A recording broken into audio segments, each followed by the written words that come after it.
Hello বন্ধুরা, কেমন আছো তোমরা? আমি খুব ভালো আছি। আর আজকে আমি তোমাদের সাথে একটা নতুন ভিডিও নিয়ে চলে এসেছি। তো আজকে যেটা দেখাচ্ছি সেটা হচ্ছে আমি প্রথমবার কুলোর উপরে একটা কলকা করার চেষ্টা করলাম। তো তোমরা অবশ্যই কিন্তু শেষ পর্যন্ত দেখো, আর দেখে কিন্তু আমাকে জানিও যে কেমন হয়েছে।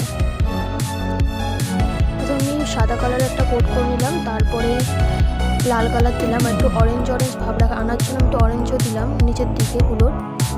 তো সেটা দিলে কী হবে, একটু অরেঞ্জ লাল, পুরো লাল রাখার থেকে একটু অরেঞ্জ লাগবে দেখতে, তো ভালো লাগবে সেটা দেখতে, আমার মনে হলো সেটা।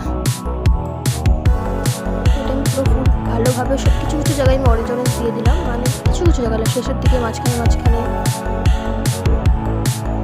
উপর দিকে কিছু কিছু জায়গায় আমি একটু অরেঞ্জ দিয়ে দিলাম। ভালো করে আমি কিছু কিছু জায়গায় অরেঞ্জ দিয়ে নিলাম, যাতে একটু লাইট পড়লে অরেঞ্জ আর রেডের ভাবটা যেটা দেখা যায় সেটা যাতে ভালো লাগে, খুব ভালো লাগে। আর আমি পেন্সিলের উপরে হালকা করে কলকা করেছি, সেটা মেন কলকাটা হবে সেটার জন্য, তাহলে পরে আমি একবার করতে পারবো না, সেই জন্য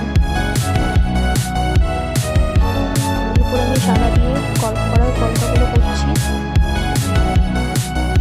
ধীরে ধীরে করি আমি, তো সেই জন্যই অনেকটা সময় লেগে যাচ্ছে। তো অতটা তোমাদের দেখানোটা সম্ভব না, তোমরাও বোর হয়ে যাবে, আমিও তো বোর হয়েই যাচ্ছি।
হচ্ছে কুলোটার ফাইনাল লুক। আমার কিন্তু খুব ভালো লাগছে, তোমাদের কেমন লাগছে জানিও কিন্তু, এটা প্রথমবার করা আমার।